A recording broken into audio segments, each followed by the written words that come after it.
It was a 17-year-old girl that is living with a relation who wanted to help them. The girl committed abortion without telling the caregiver.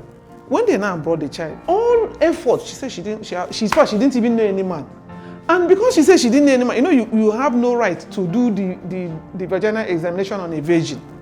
You must use the virgin something. So do you understand? But the pregnancy test, it did, even though it was faint, but because she committed the abortion about 3 weeks ago. So when they were doing it in a local ward, they used what they are doing in Duda, and they were removing the intestine, thinking that do you understand the part of, so they perforated the womb, behind the womb. So they were taking those parts of intestine. So there were pus everywhere. So I was saying, when I was going, I thought it's perforated typhoid. You know, typhoid can perforate. But I was saying, this one will say that the pregnancy test is positive. This one will say that it's negative. So long as this woman is not stable, I'm taking her in. Only for me to take her in. Behold, there are multiple punctures on the womb. I don't know what the person that did the abortion for him, used. So, you know, that maybe is a sharp something. So it was puncturing the womb. So there was a place it was punctured through and took part of the intestine. Hey. So that was why she was leaking that feces. So what we did was, we first of all tried to do the one we can do. The part of the womb that looks not good, we have to remove that part. But thank God, she might still have she might still be able to carry a baby to term. Then we brought the general surgeons, who also joined us to do what? To repair the intestine. And she's doing fine. But because I was down, I said I went to start with the last, because I left after a few days, I didn't have the opportunity to go and ask that virgin what happened. But the only thing is that I know that she did very well, they have discharged her, and she's doing one. And then there's another one challenging one that we had. A third-year student in Kaduna. I don't know one of the tertiary students in school. Now, the boy that she messed up with is just also her classmate, who can't do anything.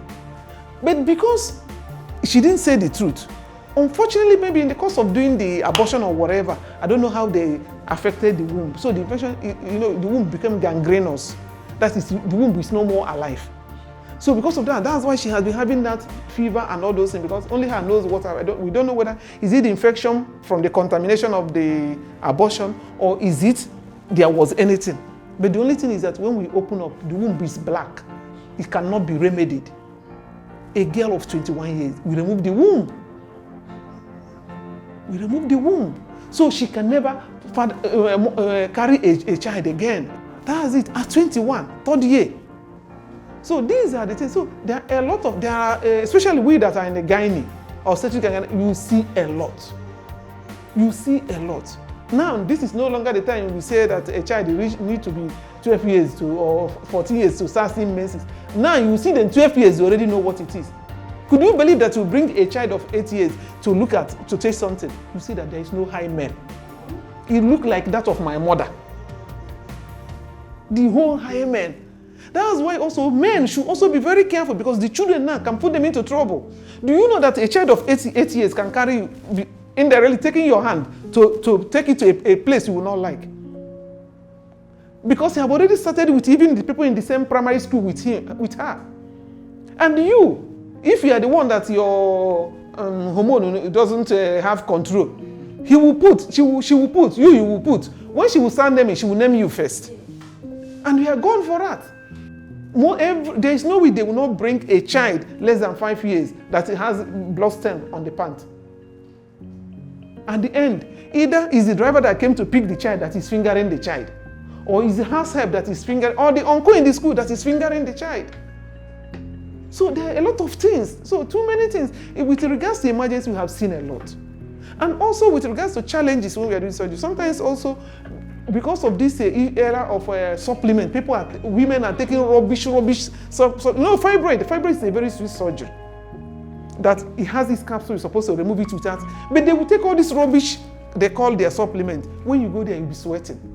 Because that supplement they take will now destroy that normal capsule that will help you a good cleavage to remove it. You can't again. Because you know we don't cut fibroid, you don't cut to remove fibroid. You're supposed to, once you make that incision, you inoculate it.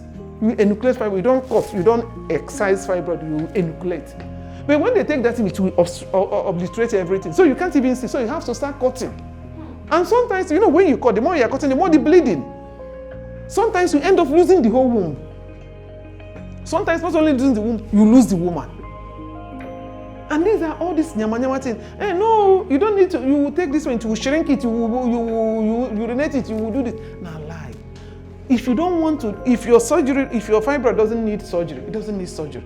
If you don't want to do surgery, please don't take anything that you are taking it to shrink the fibroid, remove the fibroid. No. Because you are the one that will have the complication. Sometimes, because of that thing they take, it will have what we call mutation. It will have carcinogenic changes. And then people will say, naturally on its own, its rate is 0.02% for it to turn into cancer. But because of all these stupid things we are taking now, there are increasing incidence of malignant changes. That is something that it looks like now become malignant. People don't tell the truth. You might even go that you are going to do appendix, only for you to open, you see a ruptured ectopic. There are a lot of things, a lot. So that's why I said, with time, we really need this awareness, advocacy. I think it will also go a long way for people that really want to have a change of heart, and live better. With regards to health, all of us should know that at certain age, there are some health challenges you will never run away from. That's why I always tell people, when you're still very young, you know, that time is your parents that take care of it. Parents shouldn't be quick to turn themselves into doctors. Before somebody goes to the hospital, she must have consumed 3 different types of antibiotics, 3 different types of anti-malaria. So for that time, we must take care of them. Then as a young boy or a young girl, for women, you know that during our teenage, early, you know, from teen to 20s, you know, your hygiene matters. There are changes that will come. It's not sickness. That's why when you meet the appropriate person, will tell you, my menses used to be 3 days or 4 days, now it's 2. It might be just ordinary simple change. You now start and taking stupid drugs. And that drug will be what you'll be suffering from, not that thing. You know, half knowledge is worse than no knowledge. I hope we know. Because somebody knows, oh, I'm sorry, I don't know. Maybe you meet the person that knows. But the person that have the half don't believe that he has half. She thought that he have the full knowledge. Then, because at this stage, what we normally need most is what? Our hygiene. You know, the problem that normally, hover around what? Menses. Menses miss. Menses prolong. Menses do this. Menses is dark. Menses is this. Do you understand? These are the things. And you should, when you understand yourself, it helps you better. Then for men, if men, the only thing you will now start begging them and talking to them, they will start experimenting. They will smoke this, they will smoke that, they will drink this, they will drink that, they will have lung cancer, they will have pneumonia, they will have bronchitis, they will have liver problem from all those nyama things. Then for some of them that are into wayward and all those things, they will have gonorrhea. Now, gonorrhea is not more a problem, but they will not meet the appropriate, because if you meet the appropriate person, now you cure it and cure it forever and go. Some of them will now, these are most of the things at that age because they want to experiment. Either they're experimenting with the drugs, they're experimenting with the drinks, so these are the areas, or they are so wayward. Any woman that wears skirts, they want to test and see how it is. So before you know it, all of us should know that HIV is not curable. You manage it for life. Hepatitis B, hepatitis C, these are all the things that you cannot get from eating the food. It must through male to female or inadvertent use of blood and blood products. Then when you finish that one now, you move a little bit up. Some of those women, after doing all this nyama thing, they will destroy themselves. When they marry, they will be looking for whom they will point an accusing finger on. Or it will be the man himself also, he have already finished himself. When he marry, he'll be looking for, he will say it's the woman that is the problem. Then after that, when we move in the 40s and in the 50s, you're not talking about the prostate. Any man at that age must make sure that he's checking his prostate.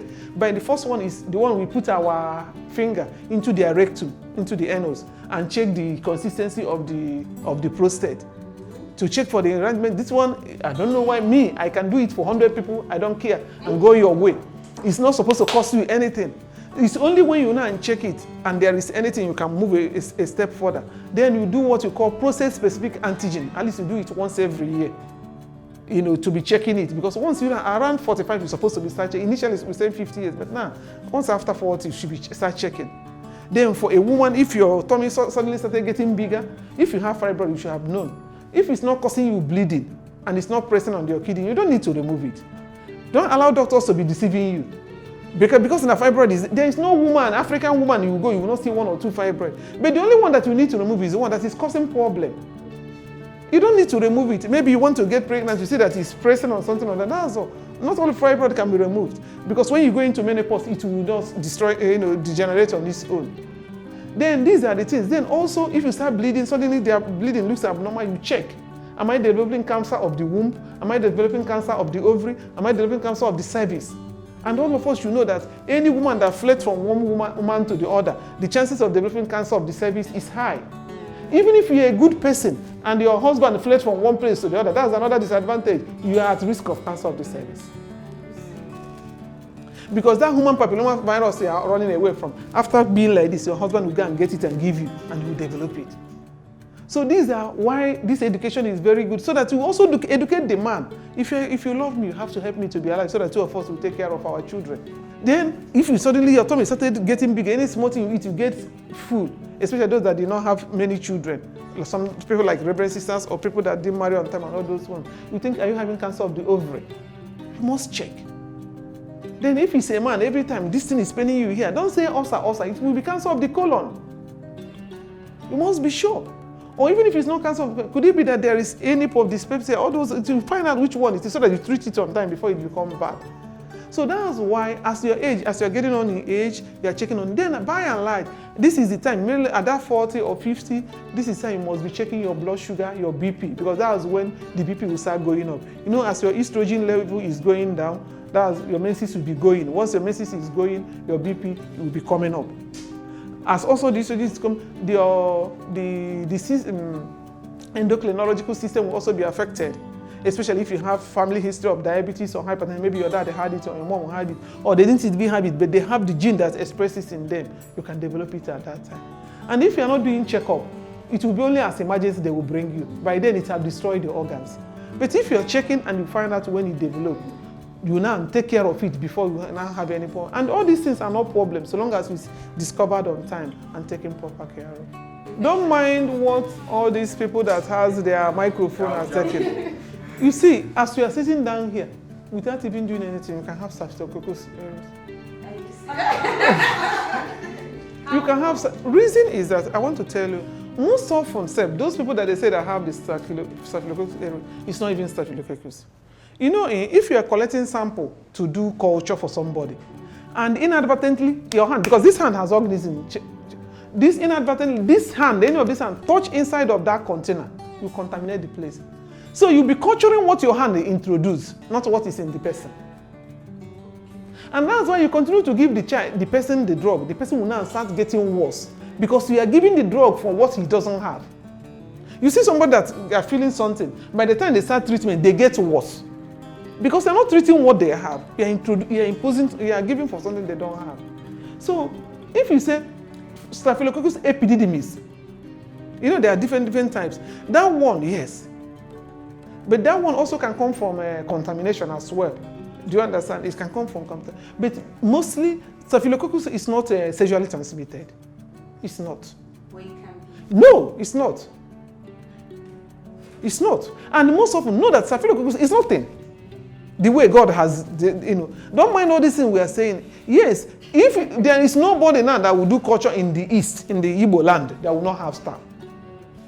You must have typhoid, malaria. Then if you do culture, you have staph. Most often, those so-called staph, it's not even in that specimen they collected from you. Most of the sexually transmitted, it's not in the urine you will see it. It's when you take your swab.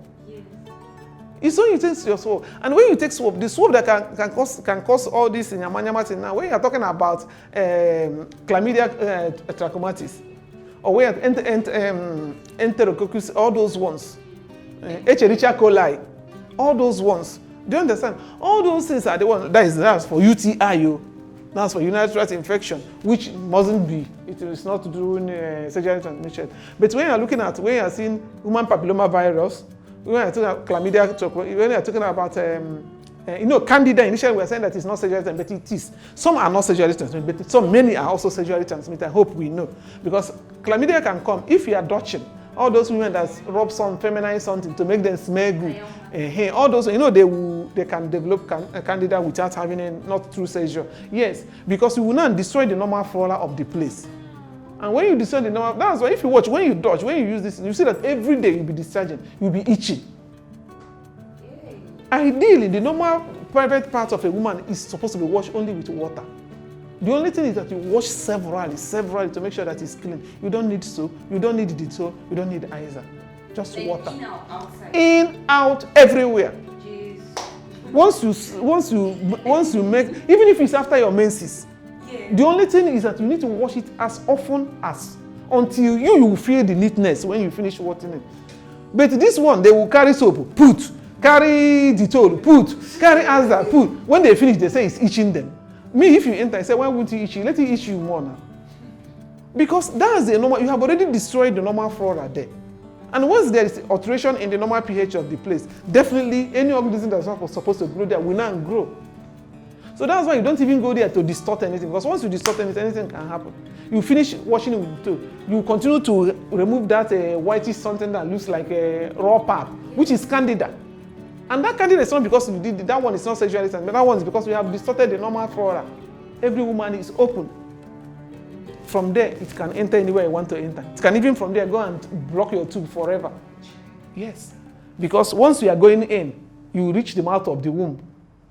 From the mouth of the womb, you enter the womb. From the womb, you enter the ostium. The ostium goes into the tubes. And from the tubes, the fimbrial end of the tubes. From there, you jump into the peritoneum. Into the abdomen, that is this place. From there, you can reach anywhere you want to reach. You can even from here reach the brain. Of course. Is it not your body? Because once it's in there, it can enter the bloodstream. And if you're unlucky and they block the tube, that's forever and ever. If you like, go to Germany. When you finish going, you come back. The family pressure is much. If 10 sisters left the convent, either they were expelled or they left on their own. 8 or 9 of them were because of the family. They want you to go and steal from the church and bring to them. They want you to go and do something that they know, even if as a lay girl, it's an abomination. They don't care.